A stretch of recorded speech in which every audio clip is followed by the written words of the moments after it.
in this lesson, we're going to look at absolute value functions. So we're going to be graphing absolute value functions, similar to how we used to graph linear equations or graph quadratics, right? Finding x and y intercepts and key points. Okay, so what we're going to start off with is just a basic example. So when we graph absolute value functions, we often consider what their original function was before we take the absolute value of that function, okay? And so if we kind of think about just this original linear function, f of x is equal to x, right? All that means is that whatever value we put in for x, that's also the value of y, right? So when x is negative 3, y is negative 3. When x is negative 2, y is negative 2. When x is negative 1, y is negative 1, and so on. With the function g of x equals the absolute value of x, that kind of does a couple different things, because now, since the absolute value of negative numbers makes them positive, if the value of x is negative, the value of y will not be negative, it will be positive. So if we kind of consider this table of values, if x is negative 3, g of x is the absolute value of x. So we're thinking, well, what's the absolute value of negative 3? And it's positive 3. And then what's the absolute value of negative 2? Well, it's positive 2. And the absolute value of negative 1 is positive 1. The absolute value of 0, 0. And then with the positive values, right, then if it's positive, then it stays positive. So the absolute value of 1 is 1, the absolute value of 2 is 2, and the absolute value of 3 is 3. So just looking at this particular table of values, in the comparison between f of x and g of x, we can see that the graphs would be identical for positive values, right? They're the exact same in both columns, but where they differ is in the negative values, right? So wherever the function was negative, our absolute value function is positive now. Okay, so we're going to use this and we're going to see what this looks like graphically. So were we to have graphed the function f of x, and we'll choose a couple different colors here to kind of show the difference. So if we graph the function f of x, right, so we can say this is negative 1, negative 2, negative 3, positive 1, positive 2, positive 3, 1, 2, 3, negative 1, negative 2, negative 3, right? So our graph of f of x was that when x was negative 3, y was negative 3. And when x was negative 2, y was negative 2. And when x was negative 1, y was negative 1, and 0, 1, 1, 2, 2, and 3, 3. So what we had was this nice, simple, linear line. All right? And this was our function, right? Now, what's going to happen when we do the absolute value of this? Again, we'll just do this in a slightly different color here. With the absolute value, when x was negative 3, our function was at positive 3. And when x was negative 2, our value was at positive 2. And at negative 1, it was positive 1. At 0, it was 0. And at 1, it was 1. At 2, it was 2.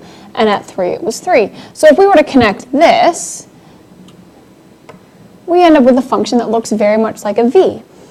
And what I would like you to notice here is that this section of our graph is identical to the original function, right? So if the line here in black is, y equals x, right? Or it was given as f of x is equal to x, and our line here in red is g of x is equal to the absolute value of x, where the original function was positive, the absolute value of the function is the same. But where the original function was negative, it's been reflected to have the same values but in positive. So it's kind of like been reflected across the x-axis. And that's the big takeaway here, is that from 0 and above, for positive values, the absolute value of a function has the exact same appearance as the original function. But it's where the original function was negative that taking the absolute value of that causes the entire thing to kind of flip up above the x-axis to be positive. Okay? So we'll take a look at a different one. Now let's take the absolute value of a quadratic function. So again, in our original function, we have f of x is equal to the quadratic x squared minus 3. So again, using that table of values from negative 3 to 3, we could plug in those values for x squared. So negative 3 squared is 9, 9 minus 3 is 6. Negative 2 squared is 4, 4 minus 3 is 1. Negative 1 squared is 1, 1 minus 3 is negative 2, and so on and so forth. And you can see that table has already been partly filled out here. Now what's going to happen is our function h of x is going to take the absolute value of that function. Okay, so by filling out the original function, it's easy to just kind of look at it, and anything that's positive will stay positive. So the absolute value of 6 will remain as 6, the absolute value of 1 will remain as 1, but the absolute value of negative 2 will now become 2, and the absolute value of negative 3 will now be positive 3, and the absolute value of negative 2 will be 2, and then 1 will remain as 1, and 6 will remain as 6. So again, it's good to look at, okay, well, where are these functions the same, and where are they different? And where they're the same is when the original function was positive, right? So the original function was positive here, and the values didn't change in the absolute value function, right? But where the original function was negative, this is where we get a change, right? So in this section, our function was negative, but now in the absolute value, those are now switched to being all positive points. So when functions don't change and they're the same from the base as they are from a transformed function, we call those invariant points. So when you see that definition, or if it comes up again, the word invariant means non-changing, right? Variant meaning changing, invariant meaning not changing. So it means that these points didn't change from the original function to the new transformed function. So with absolute value, your invariant points were wherever the original function was positive anyway, which means taking the absolute value didn't change it. But they do change and they do vary when the absolute value function has a negative value, and then when the original function has a negative value, so when we take the absolute value, it becomes positive. Okay? So I guess we can kind of sketch the graph here as well to kind of get an idea. So if we did that, what we would have, and I'll just kind of do a sketch here onto the side. So our original graph was quadratic, and values of negative 3, negative 2, negative 1, 1, 2, 3, and our y values need to go up to 6, so 2, 4, 6, negative 2, negative 4, negative 6 here. So in our original function, which we'll go back and we'll do as blue,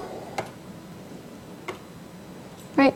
We see values at negative 3, 6, at negative 2, 1, at negative 1, negative 2, at 0, negative 3, 1, negative 2, 2, 1, and 3, 6.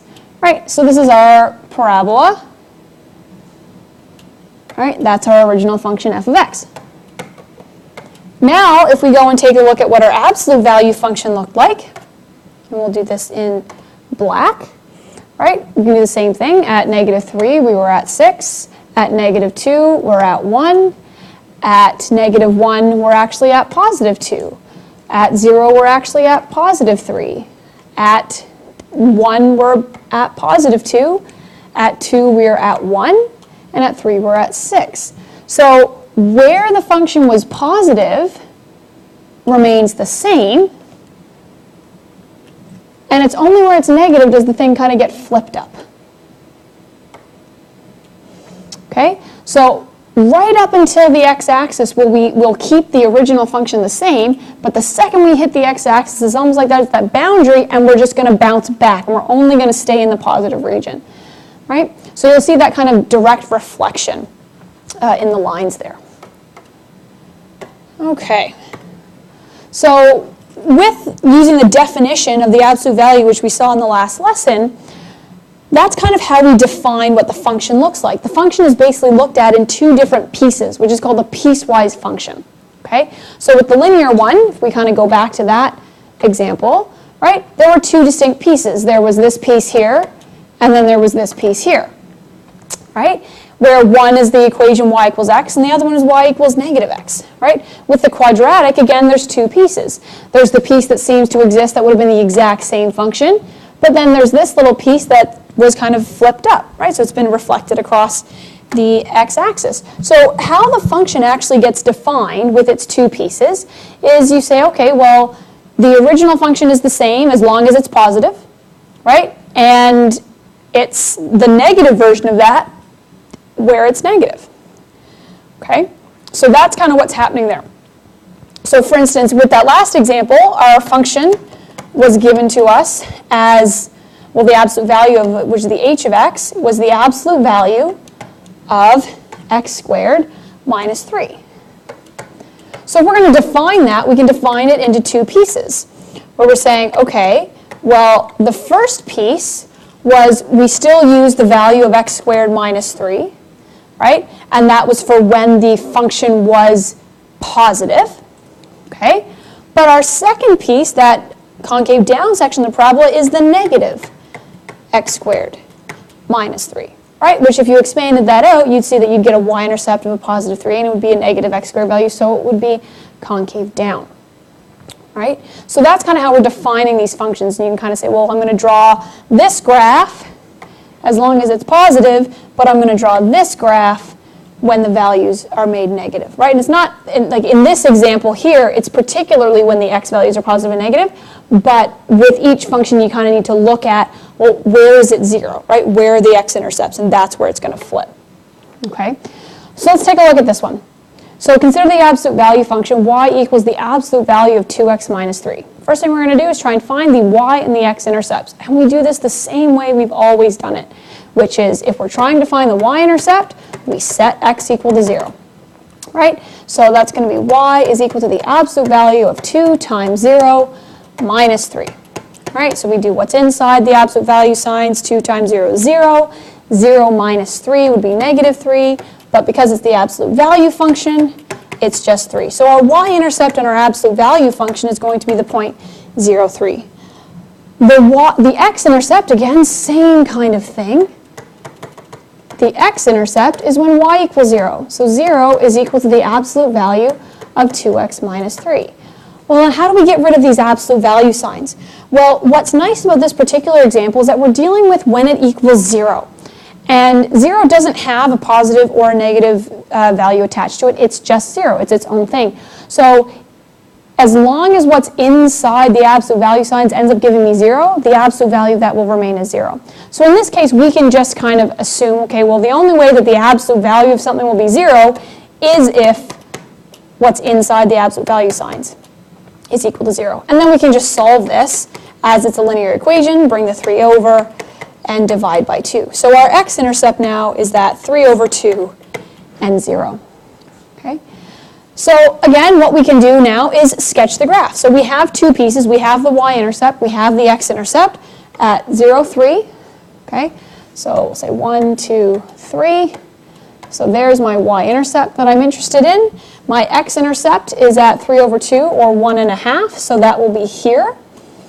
Okay? So we know that this is definitely part of the graph, right? But where does it look like elsewhere? Okay, so I mean, we just can't continue that straight line because we know it's an absolute value, so it's not going to go in the negatives. So sometimes what's actually helpful is look at your original graph.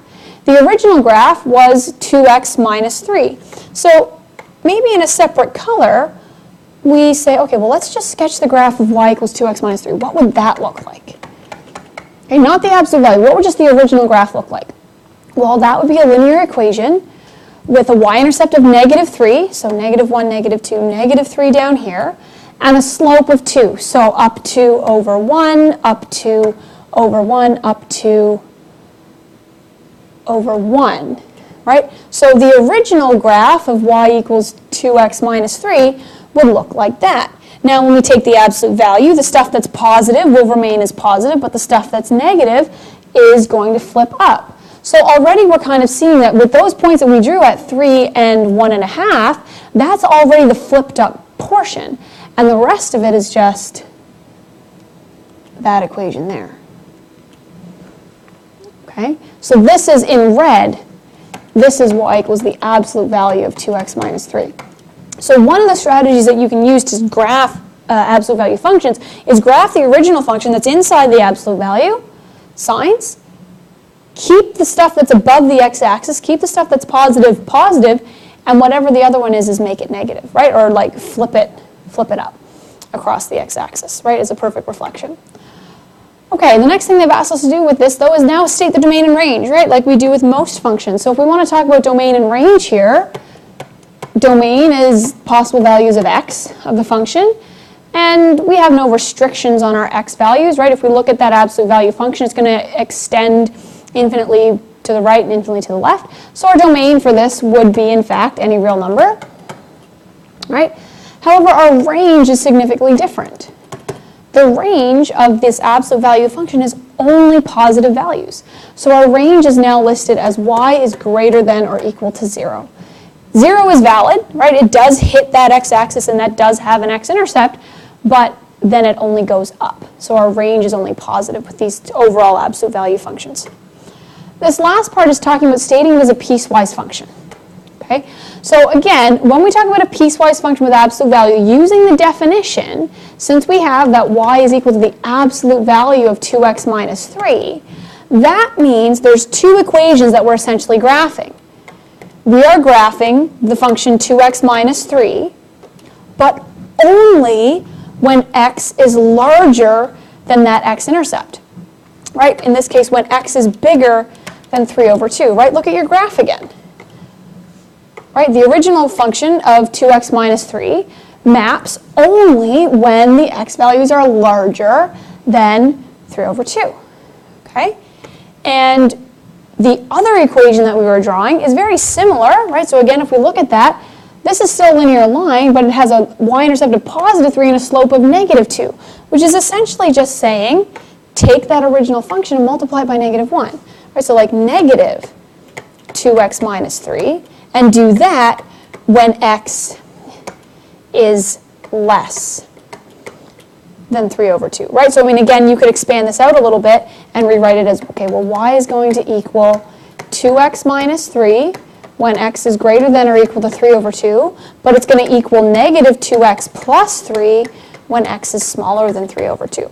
And you have to take a look at the graph in order to figure out, okay, well, which side of the x-intercepts is it going to be on, okay? So that's how we write them as a piecewise function. It's one is the exact same when the value is, when the original function is positive, and the other one is the negative version, so multiply by negative 1, right, using that definition of absolute value, when it's on the other side of the x-intercepts that caused the original function to be negative. Okay? All right, let's take a look at one with quadratics, because obviously the big difference with quadratics is that you have different x-intercepts, and you have multiple ones potentially. All right, so it's important to take a look at that. So again, let's look at finding the x and y-intercepts. So y-intercepts are when x is equal to 0. So my y-intercept will be f of 0, which is the absolute value of negative 0 squared plus 2 times 0 plus 8. So that's just the absolute value of 8, which is in fact 8. Great. So my y-intercept is at 8. My x-intercepts will be when my function is equal to 0. So 0 is equal to the absolute value of negative x squared plus 2x plus 8. So again, because it's equaling 0, the absolute value really can only have one value of 0. So we can just imply that this entire expression inside the absolute value would have to be 0. And from here, personally, I don't like negative x squared value, so I would rewrite that as x squared minus 2x minus 8 is equal to 0. And I would factor this into an x minus 4 and an x plus 2. So that means my x-intercepts are at 4 and at negative 2. So I've got 2 points here to look at. And now we're going to try and sketch this graph. So we've got 3 points right now, 0, 8 as our x-intercept. All right, so we'll go up by 2's in this case, so 2, 4, 6, 8. So there's one of my points, and then 1, 2, 3. Go up by 1's along the x-axis here. Negative 1, negative 2, negative 3, 4, negative 5, negative 6, negative 7. Okay, so we had 0, 8 as our y-intercept. We had 4, 0 as one of our x-intercepts, and negative 2, 0 as the other. Okay, so looking back at that original equation, right, if we were just to have graphed this original function of the negative x squared plus 2x plus 8, we know from the a value that this would have been a concave down parabola with a y-intercept of 8. We could have tried to find the vertex, right, so we know where it's going to switch using our negative b over 2a formula. So it'd be negative 2 over 2 times negative 1. So it's just going to be at a positive 1 there, right? And if we plugged 1 into our equation, right, so f of 1 would have been that negative 1 squared plus 2 times 1 plus 8. So that would have been negative 1 plus 2 plus 8. So our vertex would have been at 1, 9 in the original function. Right? So again, looking at what the original function would have looked like, we would have had a y-intercept at 0 and 8. We would have a y-intercept here at 1 and 9. The x-intercepts would have also been the same. So our original function would have been this concave down parabola. Oh, let's erase that.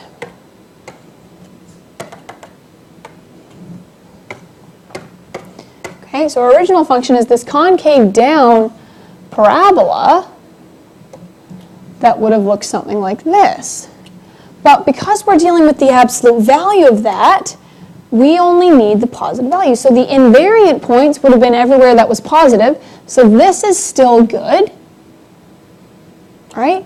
But the other parts need to get flipped up and made positive. So then this graph would have come up this way instead. Right? So again, there's two pieces to this. The piece where everything still stayed positive, and the piece where the stuff that was negative got flipped up. Okay? So again, if we looked at our domain and range here, our domain is once again any real number, because you can plug anything into a quadratic and get something to get spit out. But our range, since the entire function was the absolute value of the entire function, our range is only greater than or equal to 0. Right? And again, if we're going to look at stating something as a piecewise function, we need to look at, okay, well, my f of x function is the absolute value of negative x squared plus 2x plus 8. Okay? So that means as a piecewise function, there are two pieces. There's the original function, that's just the negative x squared plus 2x plus 8. But then there's the negative version of that. So taking each of those terms and multiplying it by negative 1, which would turn into an x squared minus 2x minus 8. And the other necessity is saying, okay, well, when does it equal what? Well, it equals this top one, the original negative x squared plus 2x plus 8. Well, if we go back and look at our graph, it equals that from negative 2 all the way to 4. So that's why those x-intercepts are so important, right? Because it's the zeros where things change. So that value then is now saying, okay, well, it's going to be this first one of negative x squared plus 2x plus 8 when x is between negative 2 and 4. Right? So anything that was from negative 2 to positive 4, we are going to use that original function. But if x is smaller than negative 2 or if x is bigger than 4, we're going to go back and use the flipped version of that. So this would say, okay, when x is less than negative 2 or when x is bigger than 4, we're going to use the opposite version to help us sketch. All right? So that's how we would do that.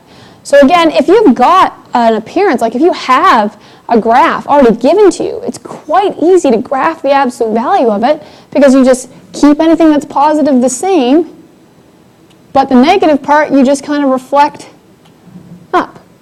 Right? So again here, this is the positive side here to the left of the x-intercept, and then what's to the right gets flipped up to the same slope, right? So I mean in this one here, the slope is clearly down 2 over 1, down 2 over, so the slope is negative 2.